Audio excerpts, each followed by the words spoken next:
Jeigu paklausčiau tavęs, kas yra tavo tikslinė auditorija, greičiausiai atsakytum amžių, pajamas, gyvenamąją vietą, galbūt pridėtum keletą būdvardžių. Ir tai yra visiškai nenaudinga informacija. Nenaudinga ne todėl, kad jinai būtų neteisinga. Nenaudinga todėl, kad jinai nepadeda atsakyti į vienintelį klausimą, kuris iš tikrųjų svarbus. Ką pasakyti žmogui tavo tikslinė auditorijai, kad tavo paslauga arba produktas atrodytų aktualus. Per ateinančias 10 minučių parodysiu, kodėl demografija nepadeda kurti geresnės komunikacijos, kas ją turėtų pakeisti ir ką konkrečiai gali padaryti jau šiandien. Pradėkime nuo problemos.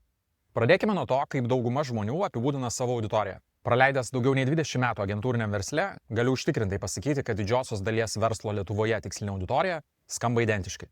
25-45 metai amžiaus, aukštesnės nei vidutinės pajamos, top 5 miestai ir galbūt keletas būdvardžių, kuriuos jie prideda prie savo kontekstų. Skamba pažįstamai?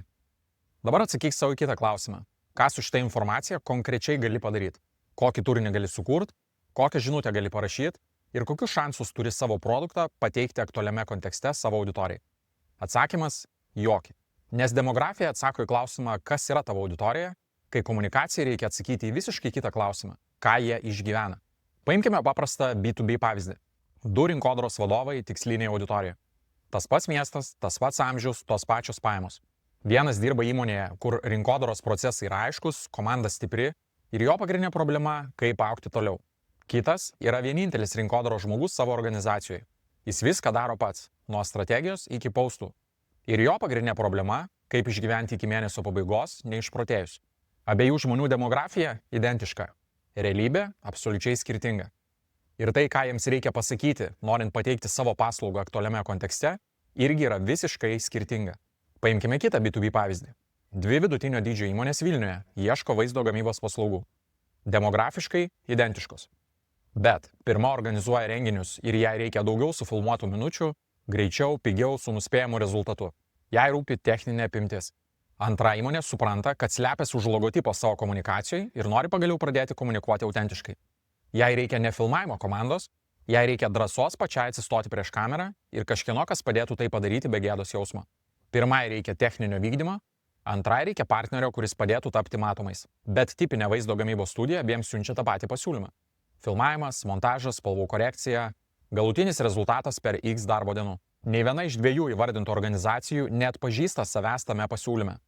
Tas pats veikia ir ne B2B kontekste. Sakykime, kad turime 2 moteris, 35 metai, gyvena Vilniuje, vidutinės pajamos. Abi nori nueiti į vyno degustaciją. Pirma, jau keletą metų domisi vynu, turi mėgstamų regionų, ieško gilesnės patirties ir naujos žinių ribos. Antra, niekada rimčiau nesidomėjo vynu, bet pastaruoju metu jaučia, kad trūksta kažko tik tai savo. Ne šeimai, ne darbui, savo. Kažkokio intereso, kuris būtų tik jos. Pirmai reikia kompetencijos ir naujų atradimų. Antrai reikia leidimo turėti kažką savo. Vyno degustacija abiems ta pati. Bet pokalbis norint pristatyti vyno degustaciją kaip aktualų produktą visiškai skirtingas. Paimkim dar vieną pavyzdį. 2 žmonės ieško interjero dizainerio paslaugų. Pirmas, ką tik nusipirko naują butą ir nori, kad viskas atrodytų kaip žurnaluose. Antras, gyvena tame pačiame bute 10 metų ir pagaliau pripažino, kad kiekvieną vakarą grįžta į vietą, kurioje nesijaučia kaip namie. Pirmas perka estetiką iš žurnalo puslapių, antrasis perka jausmą, kad pagaliau turi vietą, kur yra tikrai jo. Dizaineris tuo tarpu abiems siūlo tą patį. 3D vizualizacijos, individualus projektas, medžiagų pasirinkimas ir taip toliau. Ir nei vienas iš šių 2 žmonių net pažįsta savęs šiame pasiūlyme. Tai kas iš viso to išplaukia? Kai tavo auditorijos apibūdinimas prasideda ir pasibaigia ties demografija, pradedi kalbėti apie vienintelį dalyką, kurį iš tikrųjų žinai – apie savo produktą. Jo savybes, galbūt naudas, kainas, skirtumus nuo konkurentų šio mėnesio pasiūlymą. Ir tai skamba logiškai. Bet realybėje tai reiškia, kad tavo turinys atsiduria toje pačioje lentynoje su kiekvienu tavo konkurentu, kuris daro lygiai tą patį. Visi rinkoje kalba apie savo produktus. Visi vardina savybes, visi tikisi, kad žmogus kitoje ekrano pusėje pats susidėlios, kodėl jam tai aktualu. Bet žmogus kitoje ekrano pusėje tiesiog praskrolina pro visą šitą turinį. Ir čia nėra jokios dramos. Pasižiūrėkime skaičius.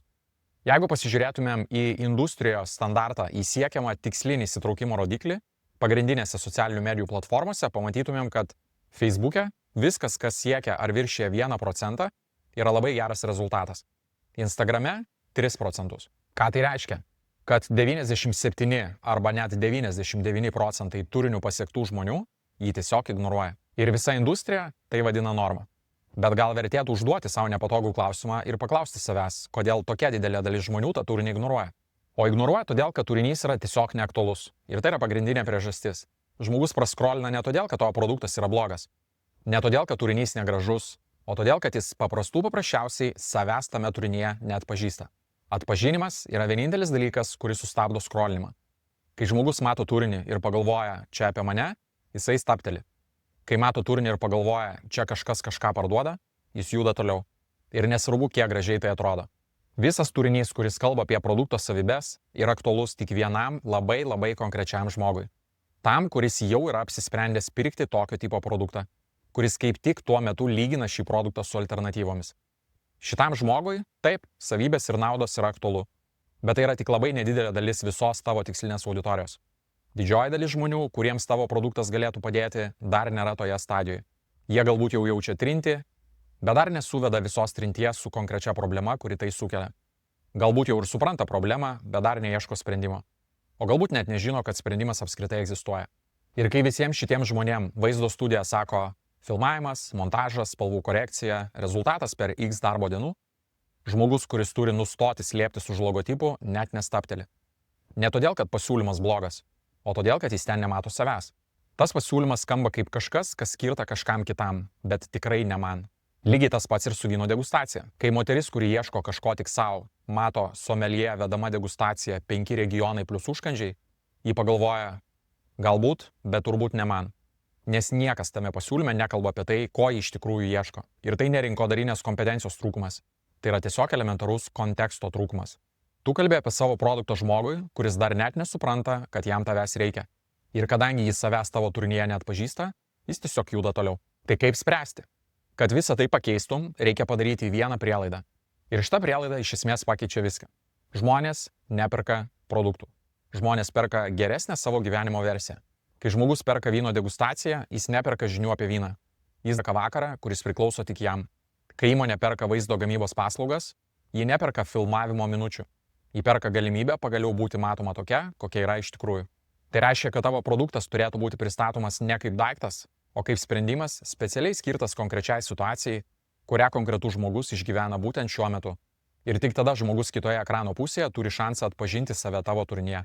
O kad galėtum tai suprasti, turi suprasti situaciją, kurioje jis yra. Ne demografiją, detalų kontekstą. Ir štai keletas kampų, kurie padeda tai padaryti. Pirmasis – kasdienė trintis. Kokią konkrečią trintį žmogus tavo tikslinėje auditorijoje jaučia kiekvieną dieną? Ne abstrakčią problemą, konkrečią trintį. Kas jį erzina pirmadienio ryte? Kas kartojasi nuolat ir kelia frustraciją? B2B pavyzdys. Rinkodaros vadovas, kuris kiekvieną savaitę sėdi susitikime, kur visi komentuoja turinį remdamiesi asmeninę nuomonę. Ir po valandos diskusijų realiai nieks nepasikeitė. Trintis čia ne bloga komunikacija. Trintis yra vėl valanda susitikimo, po kurio absoliučiai neaišku, ką daryti toliau. B2C pavyzdys. Žmogus, kuris kiekvieną vakarą grįžta namo, atsisėda ant sofos ir jaučia, kad ši vieta nėra jo, ne todėl, kad butas blogas, o todėl, kad jame nėra nieko, kas atspindėtų, kokiu žmogumi jis yra šiandien. Trintis ne reikia remonto. Trintis yra gyvenu vietoje, kuri neatrodo kaip mano. Antras – emocinė kaina. Kokią emocinę kainą žmogus moka už tai, kad ši problema lieka neišspręsta? Grįžkim prie to paties rinkodaros vadovo. Jo emocinė kaina yra jausmas, kad jis tiesiog nevaldo situacijos. Kad kolegos ir vadovybė mato chaosą ir kad jis negali nieko pakeisti. Tas pats žmogus bute. Jo emocinė kaina yra tylus gėdos jausmas, kai ateina svečiai. Ne dėl to, kad netvarkinga, o dėl to, kad jaučiasi, jog turėtų gyventi kitaip, bet kažkodėl to nepadarė. Trečias.